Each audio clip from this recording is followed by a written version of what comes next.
Hello friends, యేసుక్రీస్తు పరిశుద్ధ నామాన మీ అందరికీ కూడా నా వందనాలు తెలియజేస్తూ ఉన్నాను. ఈరోజు మన యొక్క అంశం Christianity and Hinduism and Islam. Christianity ఏం చెబుతుంది, హిందూయిజం ఏం చెబుతుంది, అలాగే ఇస్లాం ఏం చెబుతుంది, ఈ విధంగా కంపారిటివ్ రిలీజియస్ ఆస్పెక్ట్లో ఈరోజు మనం మాట్లాడుకోబోతున్నాం. ముందుగా హిందూయిజం గురించి చూసుకుందాం. హిందూయిజం అనేది చాలా బ్రాడర్ పర్స్పెక్టివ్లో చాలా బ్రాంచెస్ కలిగినటువంటి బిలీఫ్ సిస్టమ్ ఉంది హిందూయిజంలో. హిందూయిజం అనేది వాస్తవంగా చెప్పాలంటే ఒక పట్టాన ఇది హిందూయిజము అని చెప్పడానికి వీల్లేదు. దీంట్లో చాలా శాఖలు ఉన్నాయి. పర్టికులర్గా ఏదైనా ఒక మతం ఉంటే ఆ మతానికి ఒక గ్రంథం ఉంటుంది, కొన్ని బిలీఫ్స్ ఉంటాయి. అలాగే ఆ మతాన్ని స్థాపించినటువంటి వ్యక్తి కూడా ఉంటాడు. ఉదాహరణకు క్రిస్టియానిటీని స్థాపించింది యేసుక్రీస్తు అయితే ఆయన మాటలను అనుసరిస్తూ ఆయన యొక్క బోధనలను గైకొంటూ ఆయనను వెంబడిస్తే వాళ్ళు క్రైస్తవులు అంటాం. ఆ క్రైస్తవులకి బైబిల్ గ్రంథం ప్రమాణం. అలాగే ఇస్లాం ఉంటే ఇస్లాంని స్థాపించింది మహమ్మద్ ప్రవక్త అన్నట్టు చెప్తారు. సో ముస్లిమ్స్కి ఖురాన్ అనేది వారికి దైవవాక్కు. సో ఈ విధముగా ఏ మతానికి ఆ మత గ్రంథం, ఏ మతానికి ఆ ప్రవక్త స్పెసిఫిక్గా ఉండటం మనం చూస్తాం. అది క్లియర్ కట్. కానీ హిందూయిజంలో దేవుడు ఎవరు, దీనికి ఒక ప్రాతిపదిక ఏంటి, ఒక మత గ్రంథం ఏంటి, దీన్ని ఎవరు స్థాపించారు అని చెప్పడానికి ఆధారాలు లేవు. సో స్పెసిఫిక్గా ఇది ఒక మతము అని చెప్పడానికి కూడా అవకాశం లేకుండా ఉంది హిందూయిజం. సో ఈ హిందూయిజం గురించి ఇంకా మనం లోతులోకి వెళ్తే దీంట్లో ముఖ్యంగా మనకి పాలిథియిజం అనేది కనిపిస్తుంది. పాలిథియిజం అంటే ఒక్క దేవుడు మాత్రమే కాకుండా దేవుళ్ళు చాలా రకాలుగా మనకి కనిపిస్తారు. సో పాలిథియిజం అంటే బహు దేవుళ్ళ ఆరాధన లేదా బహు దేవత ఆరాధన. Polytheism is the worship of more than one god. అంటే ఒక్క దేవుణ్ణి మాత్రమే ఆరాధించడానికి బదులు చాలామంది దేవుళ్ళను ఆరాధించడమే పాలిథియిజం అంటే.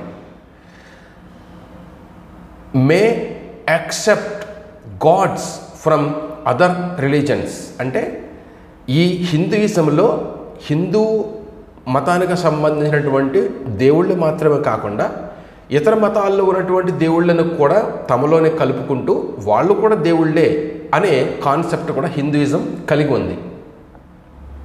అలాగే చూజ్ యువర్ ఫేవరెట్ గాడ్. అంటే హిందూయిజంలో చాలామంది దేవుళ్ళు ఉన్న కారణంగా మీకు ఇష్టమైనటువంటి దేవుడిని మీరు ఆరాధించుకోండి, నాకు ఇష్టమైనటువంటి దేవుడిని నేను ఆరాధించుకుంటాను అని చెప్పేది హిందూయిజం. సో అంతేకాని స్పెసిఫిక్గా ప్రత్యేకించి పర్టిక్యులర్గా ఒక్క దేవుడిని మాత్రమే కొలిచే విధముగా దీంట్లో అవకాశం లేకుండా చాలామంది దేవుళ్ళ కలయిక మనం దీంట్లో చూస్తాం. ఇది హిందూయిజం. ఉదాహరణకు విష్ణు, శివ, బ్రహ్మ, ఈ ముగ్గురు కూడా సృష్టి చేసేవాళ్ళు, సృష్టిని నడిపించేవాళ్ళు, అలాగే సృష్టిని నాశనం చేసేవాళ్ళు అంటే లయము చేసేవాళ్ళు. ఈ విధముగా త్రిమూర్తులుగా మనకి హిందూయిజంలో కనిపిస్తారు. వీళ్ళే బ్రహ్మ, విష్ణు, మహేశ్వరుడు. ఈ ముగ్గురులో ఎవరు గొప్పవారు, అసలు నిజమైనటువంటి దేవుడు ఎవరు అంటే బ్రహ్మపురాణమేమో బ్రహ్మను గొప్ప దేవునిగా చూపిస్తే శివపురాణమేమో శివుణ్ణి ఎక్కువగా గొప్ప దేవుడిగా చూపిస్తుంది. అలాగే విష్ణు పురాణము విష్ణువుని ఎక్కువగా గొప్ప దేవునిగా చూపిస్తూ విష్ణువుని గురించి ఎక్కువ విషయాలు దీంట్లో రాయబడ్డాయి. అంటే ఏ పురాణము ఆ యొక్క దేవుని గురించి ఎక్కువగా చెప్తూ ఉంది. సో ఈ ముగ్గురు సపరేట్ దేవుళ్ళు కూడా ఏ పురాణములో వారు గొప్పవారుగా మనకు కనిపిస్తారు. ఇది హిందూయిజంలో మనం చూస్తాం. అలాగే హిందూయిజంలో యానిమిజం అనే ఒక కాన్సెప్ట్ ఉంది. యానిమిజం అంటే ఏంటి అంటే, animism is the belief that all living and non living things in nature have a spirit. అంటే ఈ భూమి మీద సృష్టిలో జీవం కలిగినవి కానీ నిర్జీవం కలిగినవి కానీ అన్నీ కూడా దైవిక సంబంధమైనవి, అవి దేవునికి సంబంధించినవి. ఏమండి? సో వాటికి ఆత్మ ఉంది, వాటికి చలనం కూడా ఉంది అన్నట్టు చెప్పే కాన్సెప్టే animism. Animism was the belief system of many early civilizations. అంటే యానిమిజం అనేది ప్రాచీన కాలంలో ఉన్నటువంటి మతాల్లో కూడా ఈ కాన్సెప్ట్ ఉంది. Animism is nearly civilizations was often combined with ancestors worship. అంటే ఈ యొక్క యానిమిజంలో ఇంకొక కాన్సెప్ట్ ఏంటంటే, ప్రాచీన కాలములో మనుషులుగా జీవించినటువంటి వాళ్ళు వీరులుగా దేవుళ్ళగా వాళ్ళు కొనియాడబడ్డారు. యుద్ధాలు చేసి శత్రువుల్ని జయించారనుకోండి, తర్వాత కాలంలో సామాన్య ప్రజలు ఆ మనుషుల్ని వీరాది వీరులుగా, హీరోలుగా, దేవుళ్ళుగా చేయటం జరిగింది. సో ఈ కాన్సెప్ట్ కూడా ఉందన్నమాట. అలాగే మన ఇండియాలో చాలా వరకు ఎలాంటి పరిస్థితి ఉంటుంది అంటే, బిలీఫ్ సిస్టానికి ఒక ప్రమాణము అనేది ఉండదు, ఒక గీటురాయి అనేది ఉండదు. ఎవరికి తోచింది వాళ్ళు చెప్పటం, ఎవరికి తోచింది వాళ్ళు ప్రసంగించడం, ఎవరికి తోచింది వాళ్ళు ప్రబోధించటం, ఎవరికి తోచింది వాళ్ళు ప్రవచించటం జరుగుతూ ఉంది. సో వాళ్ళు వాళ్ళ యొక్క దృక్కోణంలో మాట్లాడుతూ ఇదే హిందూయిజం అని వాళ్ళు ప్రజల మీద రుద్దే ప్రయత్నం చేస్తారు తప్ప, చాలా వరకు వేదాల్లో ఇలా ఉంది, ఉపనిషత్తుల్లో ఇలా ఉంది అని చెప్పేది చాలా తక్కువ. ఆ తర్వాత చాలామంది చెప్పేది ఏంటి అంటే, ప్రాముఖ్యంగా వేదాలు హిందూ మతానికి మూలకందలు అంటారు. మరికొంతమంది ఏమంటారు అంటే, వేదాలు మాత్రమే కాదు, వేదాలు తర్వాత వచ్చినటువంటి ఉపనిషత్తులు కూడా వ్యాఖ్యానాలే, అవి కూడా మానవాళికి ఎన్నో అద్భుతమైనటువంటి విషయాలు బోధిస్తున్నాయి. కాబట్టి వేదాలతో పాటు ఉపనిషత్తులు కూడా వాస్తవాలే, అవి కూడా దేవుని మాటలే అని అంటారు. ఈ వేదాలు అపౌరుషేయాలు అని అంటారు. అంటే అపౌరుషేయాలు అంటే మనిషితో సంబంధం లేకుండా డైరెక్ట్గా భగవంతుని యొక్క ప్రమేయంతో అవి ఉనికిలోకి వచ్చాయి అని. సో ఎవరు రాశారు ఏంటి అనేది ఇప్పటి వరకు ఎవరికి తెలియదంట. అంటే అవి అపౌరుషేయాలు, మానవునితో సంబంధ బాంధవ్యం లేకుండా భగవంతుని చేత డైరెక్ట్గా అవి అనుగ్రహించబడ్డాయి అని చెప్పేసి అంటారు. సో వాటిని అపౌరుషేయాలు అంటారు. అంటే వేదాలే అపౌరుషేయాలు అని అంటారు. అలాగే బ్రహ్మ, విష్ణు, మహేశ్వరులు ఈ విధముగా వారి యొక్క పురాణాలు ఉన్నట్టే హిందూయిజంలో దేవి భాగవతం అనే పుస్తకం కూడా ఉంది. దేవి భాగవతం ఏం చెప్తుంది అంటే, అసలు ఈ సమస్త సృష్టికి కూడా దేవుళ్ళు కాదు కారకులు, మొట్టమొదట దేవి కారణం, అంటే మాత లేదా అమ్మ కారణం, స్త్రీ శక్తి కారణం. శాక్తేయులు అంటాను చూడండి, అంటే స్త్రీని కొలిచేవాళ్ళు అనమాట, స్త్రీని ఆరాధించేవాళ్ళు. అసలు బ్రహ్మ కానీ, విష్ణు కానీ, మహేశ్వరులు కానీ వీళ్ళందరూ కూడా ఆ యొక్క స్త్రీ ద్వారానే ఈ యొక్క ఉనికిలోనికి రావడం జరిగింది. కానీ అసలు స్త్రీయే లేనప్పుడు వాళ్ళు ఎలా వచ్చారు? కాబట్టి దేవి అనే ఒక మహా గొప్ప శక్తి లేదా దేవత ఉంది, దాని ద్వారానే ఆమె ద్వారానే వీళ్ళందరూ ఉనికిలోనికి వచ్చారు అని చెప్పేసి కొంతమంది చెప్తారు. సో వాళ్ళు చెప్పేది ఏంటి అంటే, దేవికి సంబంధించినటువంటి విషయాలన్నీ కూడా మనం దేవి భాగవతంలో చూడవచ్చు అని చెప్పేసి అంటారు. సో ఈ దేవి భాగవతం కూడా హిందూయిజానికి సంబంధించినటువంటి పుస్తకాల్లో ఒక ప్రమాణ గ్రంథముగా వాళ్ళు అభివర్ణిస్తారు. అలాగే ఇప్పుడు మనం దేవుని గురించి పొడిగా తెలుసుకున్నాం కదండి. అంటే దేవుడు ఎవరో అనేది మనకు స్పష్టంగా తెలియదు. అలాగే ఏ దేవుని ద్వారా ఈ ప్రామాణిక గ్రంథం అనేది వచ్చిందో మనకు స్పష్టంగా తెలియదు. అలాగే మీ తలంపుకు నచ్చింది, మీ యొక్క అభిష్టానికి నచ్చింది ఏ దేవుడిని అయితే మీరు కొలుసుకుంటారో ఆ దేవుడిని మీరు కొలుసుకోండి, నేను మాత్రం నా దేవుడిని ఆరాధిస్తాను అనే కాన్సెప్ట్ దీంట్లో ఉంటుంది. ఎందుకంటే స్పెసిఫిక్గా దీంట్లో ఒక దేవుడు అనేవాడు లేడు కాబట్టి. బ్రహ్మ, విష్ణు, మహేశ్వరులు మనం చూసుకున్నాము. ఆ తర్వాత అంతకంటే ముందుగా దేవి అనే ఈ శక్తి మాత ఎవరైతే ఉన్నారో దేవి భాగవతం, సో ఆమె ఈ సమస్త సృష్టికి కూడా మూలము అని చెప్పేసి ఇలా రకరకాలుగా చెప్తారు. సో దేవుని గురించి స్పష్టంగా మనం చెప్పలేము. అలాగే మానవాళికి అనుగ్రహించినటువంటి మత గ్రంథం అనేది ఏంటి అనేది కూడా హిందూయిజంలో స్పెసిఫిక్గా మనం ఇది అని చెప్పలేము. ఇప్పుడు మానవుని యొక్క సృష్టి అనేది ఎలాగా జరిగింది, అసలు హిందూయిజం ఏం చెబుతుంది అనేది మనం చూద్దాం. బ్రహ్మ నుండి ఏమండి, బ్రహ్మ యొక్క తల నుండి బ్రాహ్మణులు, భుజాల నుండి క్షత్రియులు, ఏమండి తొడల నుండి వైశ్యులు, పాదాల నుండి శూద్రులు వచ్చారు అని హిందూయిజం చెప్తుంది. అది కొంతమంది ఏమంటారంటే ఋగ్వేదం 10వ మండలంలో ఉంది అని అంటారు, మరికొంతమంది భగవద్గీతలో కూడా ఉంది ఈ కాన్సెప్ట్ అని అంటారు. సో మొత్తం మీద మానవుని యొక్క పుట్టుక 4 రకాలుగా వివిధ భాగాలుగా బ్రహ్మలో నుండి మనిషి వచ్చాడు అని చెప్పేసి అంటారు. సో పై వర్ణాల వారందరికీ కూడా, అంటే పై 3 వర్ణాల వారందరికీ కూడా క్రింద ఉన్నటువంటి శూద్రుడు సేవలు చేయాలి, పని చేయాలి, వాళ్ళని ఆదుకోవాలి, వాళ్ళకి సహాయం చేయాలి, వాళ్ళకి సేవ చేయాలి అని చెప్పేసి ఈ యొక్క హిందూయిజం అనేది చెప్తుంది. ఇందులో ప్రాముఖ్యంగా మనుధర్మశాస్త్రం అనేది కూడా ఉంది. సో ఈ విధముగా మనిషి యొక్క పుట్టుకను గూర్చి స్పష్టముగా ఇది మిత్తముగా ఒక కాన్సెప్ట్లో మనిషిని దేవుడు సృష్టించాడు అని చెప్పడానికి లేదు.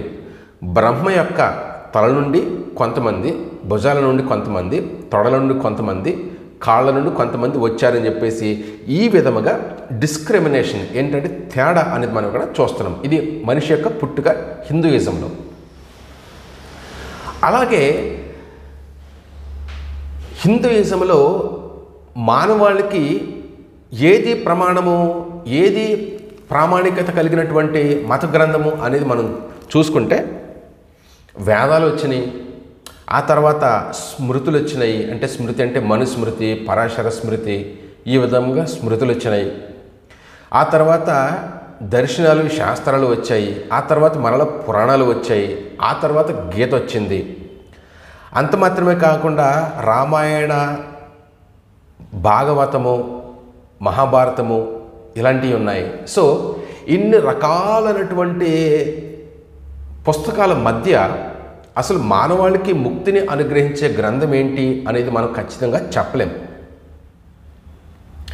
అలాగే మనిషి యొక్క జీవితంలో జరుగుతున్నటువంటి విషయాలన్నిటికీ కూడా హిందూయిజము కర్మకు ఆపాదిస్తూ ఉంది. హిందూయిజము కర్మకు ఆపాదిస్తూ ఉంది.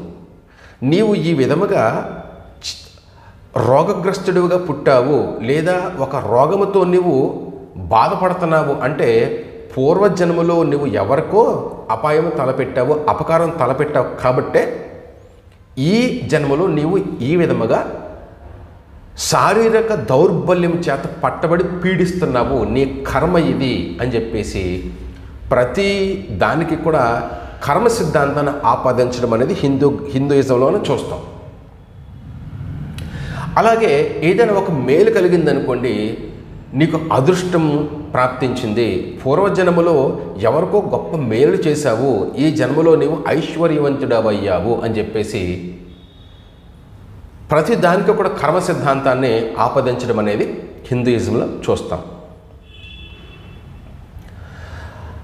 ఇప్పుడు మనం చెప్పుకున్నట్టు హిందూయిజంలో we don't find the real god, మనకి హిందూయిజంలో స్పెసిఫిక్గా ఒక దేవుడు, నిజమైనటువంటి దేవుడు కనిపించడు. అలాగే సిన్ అండ్ సాల్వేషన్ అనే కాన్సెప్ట్ కూడా హిందూయిజంలో మనకు కనిపించదు. అంటే మనిషి ఏ విధముగా పాప పంకిలమైపోయాడో, దేవుడు ఏ విధముగా మానవాళి కోసమో రక్షణ మార్గాన్ని ఏర్పాటు చేశాడో, ముక్తి ఏ విధముగా ప్రాప్తిస్తుందో అనేది హిందూయిజంలో లేదు, స్పెసిఫిక్గా లేదు. అంటే చాలామంది హిందువులు పలు రకాలుగా చెప్తారు, కానీ ఏది స్పష్టంగా మనం అర్థం చేసుకోవాలో అనేది లాట్ ఆఫ్ కన్ఫ్యూషన్ అన్నమాట. అలాగే అసలు దేవుని యొక్క ప్రేమ అంటే ఏంటి హిందూయిజంలో? How can we define the god's love towards humankind? అంటే మానవాళి పట్ల దేవుని యొక్క ప్రేమ ఏ విధముగా కనపరచబడింది, ఏ విధముగా నిరూపించబడింది, ఏ విధముగా ధృవీకరించబడింది, ఏ విధముగా డెమాన్స్ట్రేట్ చేయబడింది అనేది మనకి హిందూయిజంలో కనిపించదు. చాలా గ్రంథాలు ఉన్నాయి, చాలామంది దేవుళ్ళు ఉన్నారు, చాలా రకాలైనటువంటి సిద్ధాంతాలు ఉన్నాయి, కానీ మనిషికి మోక్ష సిద్ధి ఏ దేవుని ద్వారా సాధ్యపడింది అనేది స్పష్టముగా ఇదిమిత్తముగా మనకు తెలియదు హిందూయిజంలో.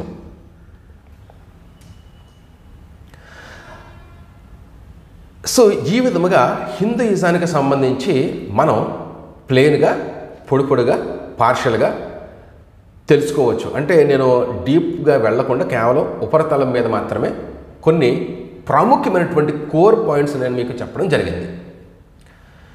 అలాగే హిందూయిజం తర్వాత ఇస్లాం మనం చూసుకుందాం. ఇస్లాం ఏం చెబుతుంది? క్రీస్తు శకం 570 మక్కాలో ఏమండి ఈ మహమ్మద్దు జన్మించాడు అని చెప్తారు. మహమ్మద్దు 570 సంవత్సరంలో మక్కాలో జన్మించి 632వ సంవత్సరంలో మదీనాలో మరణించాడు. అంటే మక్కాలో పుట్టాడు, మదీనాలో మరణించాడు. ఈయనకి సుమారు 63 సంవత్సరాల వయసు అని చెప్తారు. అంటే 63 సంవత్సరాల వయసు ఉన్నంత వరకు ఆయన బ్రతికాడు, భూమి మీద ఆయన 63 ఏళ్ళు జీవించాడు అని చెప్తారు.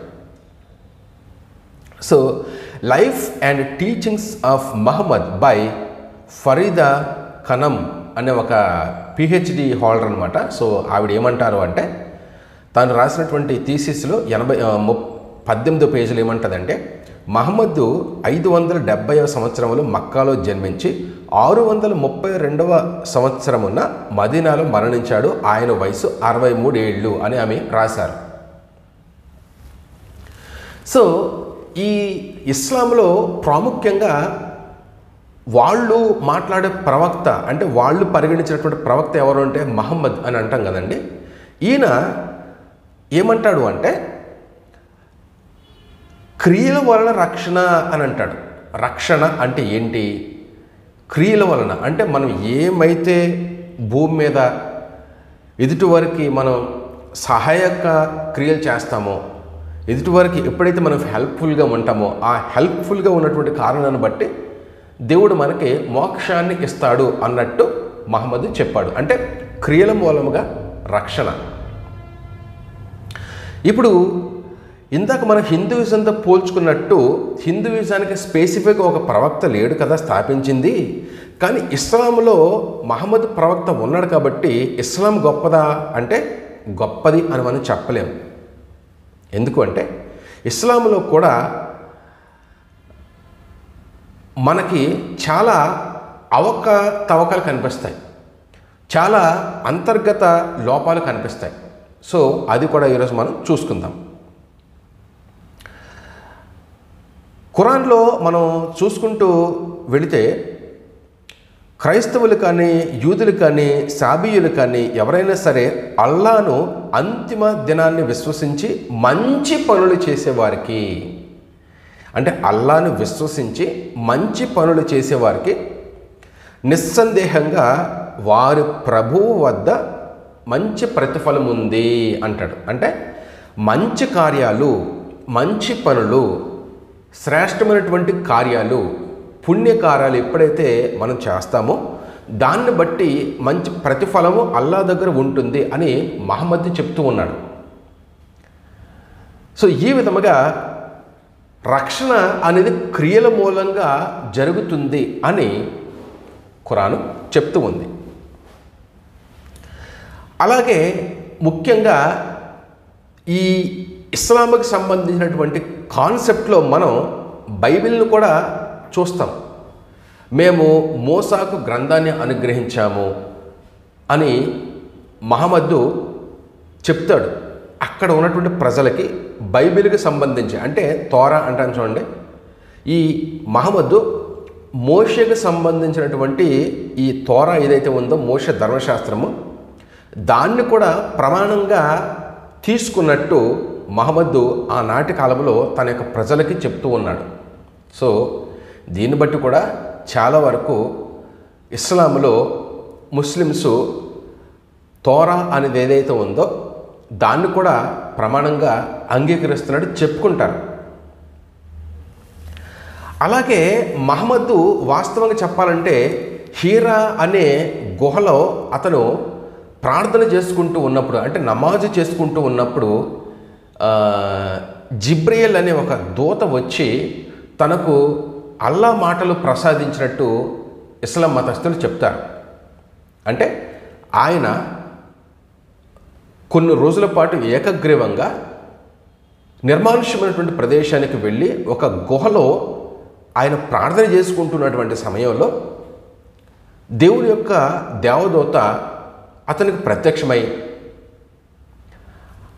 దేవుని యొక్క మాటలు అతనికి చెప్పగా ఆ మాటల్ని చాలామందికి అల్లా మాటలుగా అతను వివరిస్తాడు. ఇదిగో నాకు దేవదూత వచ్చి దేవుని యొక్క మాటలు చెప్పాడు, ఇవి దేవుని మాటలుగా నేను మీకు ప్రచురపరుస్తున్నాను అని మహమ్మద్ దేవుని యొక్క దేవదూత ద్వారా పలుకబడినటువంటి మాటల్ని ప్రజలకు చెప్పడం జరిగింది. అదే తర్వాత లిఖితపూర్వకంగా ఖురాన్ అయ్యింది. అయితే అసలు ఆ సమయంలో మహమ్మద్ ఆ విధంగా చెప్పుకున్నాడు, కానీ అదనంగా దీనికి సంబంధించి సాక్ష్యాలు ఏమైనా ఉన్నాయా? మహమ్మద్తో పాటు ఇంకా ఎవరైనా ఉన్నారా? మహమ్మద్తో పాటు ప్రత్యక్ష సాక్షులు ఇంకా ఎవరైనా ఉన్నారా అతనితో పాటు అంటే ఎవరూ లేరు. కేవలం ఒక్కడ మాత్రమే తనకు చెప్పుకున్నాడు. సో ఇది కూడా చాలామంది ప్రశ్నిస్తున్నారు. మరి తనకు తానుగానే ఒక్కడు మాత్రమే ఆ విధముగా చెప్పుకున్నప్పుడు అవి నిజాలు అని మనం ఎలా చెప్పగలము? అతనితో పాటు ఇంకెవరైనా ఉంటే వాళ్ళు కూడా ఈ యొక్క పరిస్థితి నిజము అని చెప్పడానికి అవకాశం ఉంటుంది కదా. కానీ మహమ్మద్ కేవలం ఒక్కడిగా మాత్రమే చెప్పుకున్న కారణంగా ఇది నిజమా అని చాలామంది సందేహిస్తారు. అంటే అతనికి గుహలో కలిగినటువంటి ప్రత్యక్షత, ఎందుకంటే మహమ్మద్ ఒక్కడే ఉన్నాడు కాబట్టి. సో అది విషయం. అలాగే ఈ ఇస్లాం గురించి మనం చెప్పుకుంటూ పోతే భూమి మీద అల్లాను నమ్ముకుని, భూమి మీద జీవిస్తున్నటువంటి సమయంలో అల్లాను నమ్ముకుని మంచి కార్యాలు, విస్తృతమైనటువంటి పుణ్యకార్యాలు చేసిన తర్వాత చచ్చిపోతే పరలోకములో, అంటే ఆ అల్లా అనుగ్రహించే పరలోకములో చాలా శ్రేష్టమైనటువంటి ఈవులు ఉంటాయి అన్నట్టు ఖురాన్ చెప్తుంది. అక్కడ మధువు,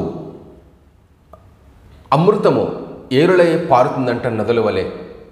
ఈ విధముగా ఇక్కడ భూమి మీద ఏ విధముగా అయితే సముద్రాలు నదులు నీటితో పొరలి పారుతూ ఉంటాయో అలాగే పరలోకములో అమృతముతో నిండినటువంటి నదులు ఉంటాయి అని ఇస్లాం మతం చెప్తుంది. అలాగే కావలసినంత రకరకాల రుచులతో కూడినటువంటి జంతువుల మాంసం ఉంటుంది అనేది కూడా చెప్తుంది ఇస్లాం. ఎక్కడ? పరలోకములో. అంత మాత్రమే కాకుండా అదనంగా పుణ్యకార్యాలు చేసినటువంటి వారికి అందమైనటువంటి స్త్రీలు కూడా అక్కడ అనుగ్రహించబడతారు అని ఇస్లాం చెప్తుంది. మా ఆయాతులను నిరాకరించి మేము వారిని, మా ఆయాతులను నిరాకరించిన వారిని మేము నిశ్చయముగా అగ్నిలో పడేస్తాము. ఇంకా వారి శరీర చర్మము కాలిపోయినప్పుడల్లా దాని స్థానంలో మేము మరొక చర్మాన్ని సృష్టిస్తాము. వారు శిక్షను బాగా రుచి చూడాలని. అలాగే అల్లా శక్తివంతుడు, తన నిర్ణయాలను అమలుపరిచే విఘ్నత ఆయనకు నిండుగా మెండుగా ఉంది.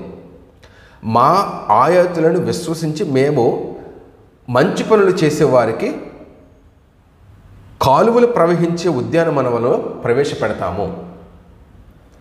అక్కడ వారు కలకాలం ఉంటారు. ఇంకా వారికి పరిశుద్ధులైన భార్యలు లభిస్తారు. మేము వారికి దట్టమైనటువంటి నీడల్లో కాచి కాపాడతాము అని పుణ్యాత్మలకు, పాపాత్మలకు నరకములోను మరియు పరలోకములోను ఉండే శిక్షలను గూర్చి, మంచి అద్భుతమైనటువంటి పరిస్థితులను గూర్చి ఇక్కడ ఖురాన్ వివరిస్తుంది. ఇక్కడ అగ్నిలో మేము పడేస్తాము అంటే మా యొక్క ఖురాను వాక్కులను, మా యొక్క ఖురాన్ ఆయాతులను విశ్వసించకుండా తృణీకరించిన వారిని మేము అగ్నిలో పడేస్తాము. వాళ్ళు కాలిపోయిన ప్రతిసారి కూడా ఒక నూతనమైనటువంటి దేహంతో మేము అతన్ని తయారు చేస్తాము. అప్పుడు అతను మరలా కాలుతాడు. అది కాలిపోయిన తర్వాత మరలా క్రొత్త శరీరాన్ని ఇస్తాము.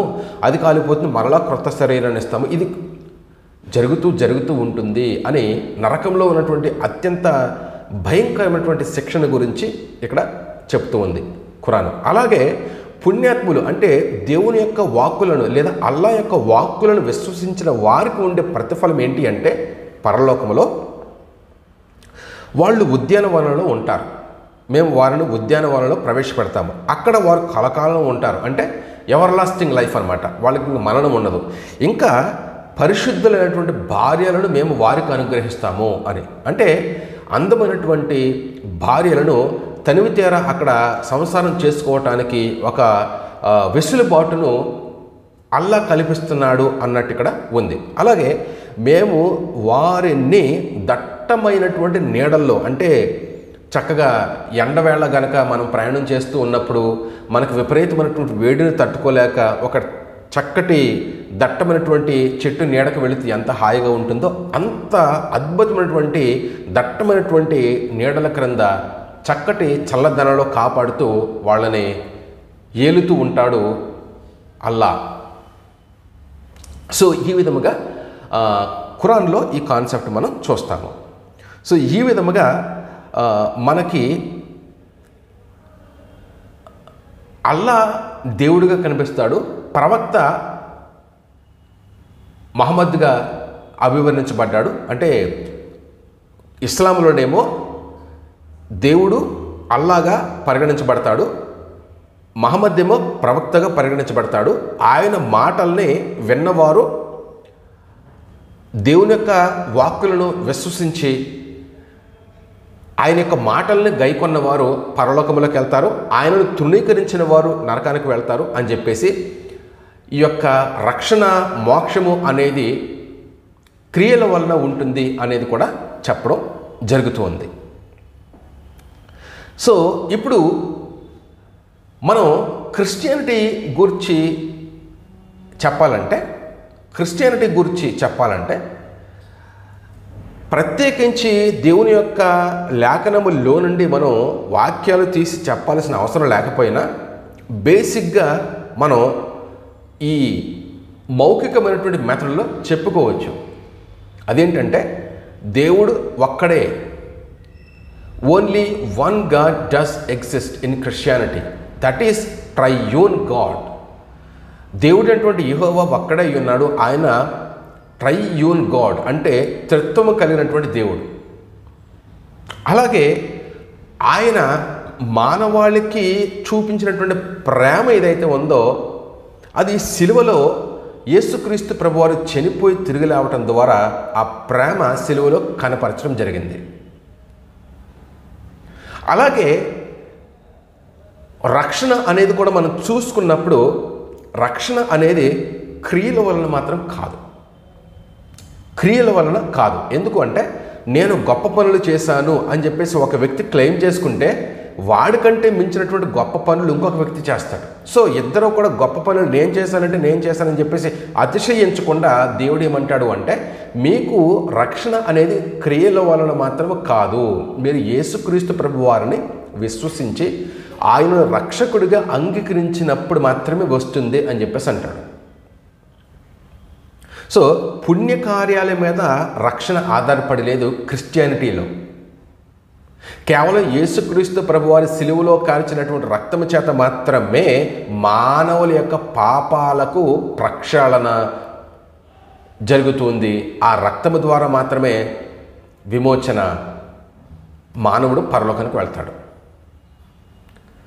ఈ విధముగా మనం చూసుకుంటూ పోతే ఈ ప్రేమపూరితమైనటువంటి రక్షణ ప్రణాళిక ఇటు హిందూయిజంలో కానీ ఇటు ఇస్లాంలో కానీ మనం చూడం. ఈ రోజుల్లో చాలామంది భగవంతుని ప్రేమ అంటూ మాట్లాడుతున్నారు. కానీ వాస్తవంగా డియర్ ఫ్రెండ్స్, బైబిల్లో మనకి కనిపించినటువంటి దేవుని యొక్క ప్రేమ ప్రపంచంలో మరి ఏ మతంలో కూడా కనిపించదు. అంత మాత్రమే కాకుండా ప్రేమకి నిర్వచనం త్యాగము అంటారు. ఆ త్యాగపూరితమైనటువంటి దానము కూడా బైబిల్లోనే ఉంది. దేవునికి స్తోత్రం కలిగిన గాక. యోహాను సువార్త 3:16లో ఏముంటుంది అంటే, దేవుడు లోకమును ఎంతో ప్రేమించెను. దాని కింద చదివితే, దేవుడు లోకమును ఎంతో ప్రేమించిన కాగా ఆయన తన అద్వితీయ కుమారునిగా పుట్టిన వాని యందు విశ్వాసం ఉంచు ప్రతి వాడు నశింపక నిత్య జీవం పొందినట్లు ఆయనను అనుగ్రహించెను. ఇచ్చెను అంటే త్యాగము కనిపిస్తుంది అక్కడ. ప్రేమ, త్యాగము. నువ్వు ప్రేమ కోసము, త్యాగము కోసము ఎన్ని సినిమాలైనా తీ, ఎన్ని నవల్స్ అయినా రాయి, ఎన్ని గ్రంథాలైనా రాయి, ఎన్ని కొటేషన్స్ అయినా నువ్వు కంపోజ్ చేయి. బట్ అల్టిమేట్గా ప్రేమ లేదా త్యాగము, ఈ రెండు మాటలకి మూలం మాత్రం బైబిలే. ఎందుకు అంటే దేవుని యొక్క ప్రేమ మానవాళి మీద కనపరచబడినప్పుడు ఆ కనపరచబడినటువంటి దేవుని యొక్క ప్రేమ త్యాగపూరితముగా యేసుక్రీస్తు ప్రభువారిలో మనకు కనిపిస్తుంది. ఉదాహరణకు నేను దేన్నైనా ప్రేమించాను అనుకోండి, ప్రేమించిన దాన్ని నేను పోగొట్టుకోవడానికి ఇష్టపడ్డాను. ప్రేమించిన దాన్ని వేరే వాళ్ళకి ఇవ్వడానికి నేను ఇష్టపడ్డాను. ఎందుకంటే నేను దాన్ని ఎక్కువగా ప్రేమించాను. కానీ దేవుడు మనల్ని ఎక్కువగా ప్రేమిస్తున్న కారణంగా, మనకి ఎక్కువగా అమితంగా దేవుడు మిక్కిలి అధికముగా ప్రేమిస్తున్న కారణంగా తాను ప్రేమిస్తున్నటువంటి కుమారులను కూడా మన కోసం త్యాగం చేశాడు. దేవునికి స్తోత్రం కలిగిన గాక. This is the ultimate love which you can find in the Bible it self. కేవలం బైబిల్లో మాత్రమే నువ్వు కనుగొంటావు ఈ దేవుని యొక్క ప్రేమను. ఒక ఖురాన్లో కానీ ఒక హిందూ గ్రంథాల్లో కానీ నువ్వు కనుగొనలేవు. Of course those so-called sacred books also might have told about the love of God, but on the other hand, what the Bible says is, Bible not only told the love of God but demonstrated the love of God towards us. ఆ ఇతర మత గ్రంథాలు దేవుని యొక్క ప్రేమను కొద్ది గొప్ప చెప్పి ఉండవచ్చు, కానీ బైబిల్ మాత్రం దేవుని యొక్క ప్రేమను గురించి చెప్పడంతో సరిపెట్టుకోలేదు. అది డిమాన్స్ట్రేట్ చేయబడింది బైబిల్లో దేవుని యొక్క ప్రేమ. సో మానవాళి యొక్క మోక్షము అనేది, మానవాళికి దేవుడు అనుగ్రహించే కృప ఏదైతే ఉందో ఆ కృప ద్వారానే మానవుడు రక్షించబడతారు. అప్పుడు మాత్రమే ఇది నిజమైనటువంటి ప్రేమగాను, నిజమైనటువంటి కృపగాను అది పరిగణించబడుతుంది. అలా కాకుండా కేవలం నువ్వు పుణ్యకార్యాల ద్వారా, నీవు చేసినటువంటి మహత్ కార్యాల ద్వారా నేను మోక్షాన్ని సంపాదించుకుంటాను అంటే, నువ్వు ఎన్ని కార్యాలు చేసినా, ఎన్ని గొప్ప పనులు చేసినా, you can't gain the grace of God by your works. నీ క్రియల మూలముగా దేన్ని సంపాదించుకోలేవు. ఎందుకంటే you can't do the correct will towards God to gain God's grace. దేవుని యొక్క కృపను పొందుకోవటానికి దేవునికి పరిశుద్ధతకు సంబంధించినంత గొప్ప కార్యము నువ్వు చేయలేవు. ఆ కార్యము ఒక్క యేసు ప్రభువారే చేశారు. ఆయన తన యొక్క రక్తాన్ని చిందించి ఆ రక్తము ద్వారా మానవాళికి ముక్తిని కలిగించాడు. సో ఈ విధముగా ఇస్లాం గురించి, ఆ తర్వాత హిందూయిజం గురించి మనం చెప్పుకున్నప్పుడు యేసుక్రీస్తు గూర్చి బైబిల్ గూర్చి మనం చెప్పినప్పుడు ఆయనలో ప్రేమ ఉందని మనకు తెలుస్తుంది. మానవాళికి ముక్తి యేసుక్రీస్తులో స్పష్టంగా మనకి లభిస్తుందని చెప్తుంది. క్రియల వలన మోక్షము రాదు అని చెబుతుంది. అలాగే మానవుడు కష్టపడాల్సిన అవసరం లేదు. మానవుడు యేసుక్రీస్తు ప్రభువారిని నమ్ముకుంటే చాలు, పాపపు స్థితి నుండి మానవుడు బయటికి రాగలడు, పరిశుద్ధత సంతరించుకోగలడు, పాపాలను ప్రక్షాళన చేసుకోగలడు యేసు ప్రభువుని నమ్ముకోవడం ద్వారా అని బైబిల్ చెప్తుంది. సో 3 మతాలు మనం చూసుకున్న మేజర్గా. హిందూయిజంలో మనకి దేవుడు స్పష్టంగా ఎవరో తెలియదు, మోక్షం అంటే ఏంటో మనకు స్పష్టంగా తెలియదు, దేవుని యొక్క ప్రేమ అంటే ఏంటో స్పష్టంగా తెలియదు. అలాగే హిందూయిజంలో దేవుని యొక్క సాక్రెడ్ బుక్ పాలన అనేది మనకు ఖచ్చితంగా తెలియదు. అసలు ఇది మతమేనా లేకపోతే కొన్ని అభిప్రాయాల మేళవింప హిందూయిజం అనేది కూడా డౌటే. ఇస్లాం మనం చూసుకున్నాం. ఇస్లాం మహమ్మద్ ద్వారా స్థాపించబడినప్పటికీ క్రియల వలన మోక్షం లభిస్తుంది అని చెప్తుంది. అలాగే పరలోకములో హూరీలు లేదా పరలోకములో కన్యలు ఉంటారు, భార్యలు ఉంటారు. అక్కడ విస్తృతమైనటువంటి ఫలభరితమైనటువంటి ఆశీర్వాదాలు ఉంటాయి అని చెప్తుంది. ఇందులో ప్రేమ అంటే ఏంటో మనకు తెలియదు. హిందూయిజంలో కూడా దేవుని యొక్క ప్రేమ అంటే ఏంటో తెలియదు. ఇస్లాంలో కూడా దేవుని యొక్క ప్రేమ అంటే ఏంటో స్పష్టంగా మనకి తెలియదు. But once we come to Christianity మనం చూసినప్పుడు మానవాళికి సరైనటువంటి మోక్ష మార్గము చూపించేది క్రైస్తవ్యము అని స్పష్టంగా మనకు తెలుస్తుంది. ఎందుకు తెలుసా? దీంట్లో దేవుడు ఎవరో మనకు తెలుస్తుంది. దీంట్లో మానవాళికి పరిశుద్ధ గ్రంథం ఏంటో చెప్తుంది, అది బైబిలు. ఈ క్రిస్టియానిటీలో దేవుని యొక్క ప్రేమ అంటే ఏంటో చెప్తుంది, అది యేసుక్రీస్తు ప్రభువారి యొక్క సిలువలో కనపరచబడినటువంటి దేవుని యొక్క ప్రేమ. అంత మాత్రమే కాదు, ప్రేమకు నిర్వచనము మరి త్యాగం అనేది మనకు కనిపిస్తూ ఉంది బైబిల్లో. దేవుడు తన యొక్క కుమారుని మనకు త్యాగంగా అనుగ్రహించాడు. అలాగే క్రియల వలన మోక్షము రాదు, మీరు యేసుక్రీస్తు ద్వారా మాత్రమే రక్షణ పొందుకోగలరు అని మానవాళికి స్పష్టమైనటువంటి అవగాహనతో కూడినటువంటి విషయం బైబిల్ చెప్తుంది. So I prefer for Christianity. కారణం ఏంటంటే Christianity is the only ultimate religion in this world that gives salvation, that shows the love of God. Thank you. God bless you.